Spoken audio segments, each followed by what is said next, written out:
और अब आपको सीधे लिए चलते हैं जहां पर हरियाणा के मुख्यमंत्री मनोहर लाल खट्टर एक प्रेस कॉन्फ्रेंस कर रहे हैं। क्या कुछ कह रहे हैं आप वो सुनिए। से हम अपने देश को, समाज को खूब आगे बढ़ा सकते हैं। हमने हरियाणा में युवाओं के विकास की ओर पर्याप्त ध्यान दिया है।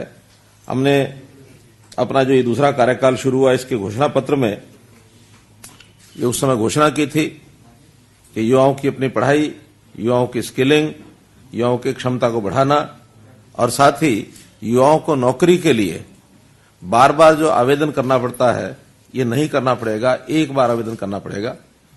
उसी के ऊपर कार्यक्रम को आगे बढ़ाते हुए हमारी आईटी टीम ने, हमारे स्टाफ सिलेक्शन कमीशन ने मिलकर के एक जो पोर्टल बनाया उसका आज विधिवत लॉन्च किया है। इस अवसर पर मैं सभी प्रदेश के युवाओं को शुभकामना देता हूं। अपने एनआईसी, आईटी डिपार्टमेंट और स्टाफ सिलेक्शन कमीशन, इन सब के यानी कर्मचारियों को, अधिकारियों को भी बधाई देता हूं कि इन्होंने एक इस प्रकार का ये पोर्टल बनाया है। अब आगे से हरियाणा कर्मचारी चयन आयोग अपना जो सी और डी का जैसा बताया गया है, कर्मचारियों का जो चयन है वो इसी पोर्टल के माध्यम से ही करेंगे। वन टाइम रजिस्ट्रेशन आज से शुरू कर दिया गया है और अब ये 3 महीने तक यानी 31 मार्च, 3 महीने माने 12 दिन कम हो गए इसमें, 31 मार्च तक 2021 तक ये पोर्टल खुला रहेगा और सब लोग, चाहे वो 10वीं पास है, 12वीं पास है, ग्रेजुएट है, हायर एजुकेशन का व्यक्ति है, एक ही फॉर्म पर अपनी सारी डिटेल्स भरेगा। और जो कम क्वालिफिकेशन वाला है वो तो केवल डी में ही अपने परीक्षा दे पाएगा, लेकिन इससे ऊपर के क्वालिफिकेशन वाले यानी +2 और इससे ऊपर के क्वालिफिकेशन वाले चाहे तो वो डी में भी परीक्षा दे सकते हैं, चाहे तो सी में भी दे सकते हैं। कॉमन एलिजिबिलिटी टेस्ट जो है ये दोनों का अलग अलग होगा, सी का अलग होगा, डी का अलग होगा। डी में तो जो भी उसकी मेरिट लिस्ट बनेगी इंक्लूडिंग सोशियो इकोनॉमिक मार्क्स मिला करके, उस मेरिट के आधार के ऊपर ही जो ऊपर के जितने भी कैंडिडेट्स होंगे उनको ऑटोमेटिकली नौकरी मिलेगी। हाँ, उसमें जो विशेष उनकी उपलब्धि चाहिए, जिनके लिए जैसा विशेष उनका अनुभव या तकनीकी अनुभव, इसके अलग से जो सर्टिफिकेट की आवश्यकता होगी, उन सर्टिफिकेट के लोगों को ही अपनी मेरिट के हिसाब से वहां नौकरी मिलती जाएगी। अलग से दूसरा टेस्ट नहीं होगा। लेकिन ग्रुप सी में डिपार्टमेंट की जो भी पोस्ट होंगी उस पोस्ट के हिसाब से उसका एक टेस्ट दोबारा होगा। और वो जैसे बताया कि अगर 30 पोस्टें हैं अप टू 30 तो 5 टाइम्स, 30 से 50 तक 150 फिक्स होंगे और 50 से ऊपर 3 टाइम्स, ताकि फिर वो 50 से ऊपर 3 टाइम 150 से ऊपर निकल जाएंगे।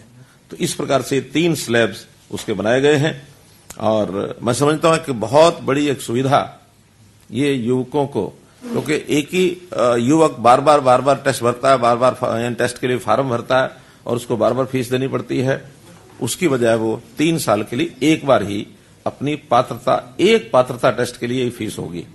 अगर वो दूसरी बार उसको इंप्रूव करना चाहता है तो उसको फीस वो दोबारा देनी होगी, क्योंकि मुख्य जो कॉमन एलिजिबिलिटी टेस्ट है ये फीस उसकी है। बाकी जितने भी आगे टेस्ट होंगे ग्रुप सी के, उसमें कोई भी फीस नहीं होगी। इसलिए और जब भी वो आखिरी फीस जमा कराएगा उसके 3 साल तक वो वैलिड रहेगी। उस 3 साल से, मानो पहले साल कराता है 3 साल तक, और हो सकता है वो दूसरे साल फिर जमा करा के अपना टेस्ट देना चाहता है तो फिर चौथे साल तक रहेगी। तो इसलिए ये एक 3 साल की उसकी एलिजिबिलिटी हर टेस्ट की ये रहा करेगी। मित्रों, जैसा आप देखते हैं पहले हमारे, हाँ जी, एक एलिजिबिलिटी टेस्ट के लिए, वो एलिजिबिलिटी टेस्ट 3 साल के लिए वैलिड होगा। अगर 3 साल में आगे नहीं देता तो वहां तक रहेगी। लेकिन इंप्रूव करने के लिए अगर मानो उस अगले एलिजिबिलिटी टेस्ट के लिए फिर वो देना चाहता है तो फिर से उसको फीस देनी होगी, तो वो टेस्ट की उसकी भी फिर 3 साल वैलिड हो जाएगी। ये जो विभागीय टेस्ट में अगर रह जाएंगे तो उनको फिर क्या दोबारा कॉमन एंट्रेंस टेस्ट देना पड़ेगा? नहीं, वो 3 साल तक अलग अलग विभागों में भी टेस्ट देते रह सकते हैं। वो अगली बार फिर पोस्टिंग के लिए फिर दे सकता है। इंप्रूव करना तो बीच में इंप्रूव कर सकता है। अगर 3 साल तक उसने इंप्रूव भी नहीं किया, उसको उसके आधार पर कोई नौकरी भी नहीं मिली तो वो 3 साल के बाद उसका ये पीरियड समाप्त हो जाएगा। अगले 3 साल के लिए फिर आना चाहता तो फिर आ सकता है। सामान्यतः होगा ये कि जो एलिजिबिलिटी टेस्ट में हायर मार्क्स के जितने भी बच्चे हैं, कैंडिडेट्स हैं, वही नौकरी के लिए बार बार प्रयत्न करेंगे। बहुत नीचे जो रह जाएंगे वो या तो इंप्रूव करेंगे या छोड़ के अपना काम करेंगे, क्योंकि इसमें हर एक बार के लिए उनको अलग अलग लालसा तंग नहीं करेगी। क्योंकि अभी तो क्या होता है, एक मान लो 5000 पोस्ट हैं, उन 5000 पोस्ट के लिए भी 10 लाख लोग आते हैं। 500 पोस्ट होती है उसके लिए 10 लाख फिर आते हैं। अगले किसी और विभाग की 2000 आ जाती है उसके लिए 10 लाख फिर आते हैं। तो वो जो बार बार आने का क्रम या बार बार एग्जाम लेने की बात, ये परेशानी युवकों के लिए भी खत्म होगी और डिपार्टमेंट भी सुविधाजनक तरीके से अपने पूरी क्षमता से इन टेस्ट को जल्दी से जल्दी कम टाइम में करा सकते हैं।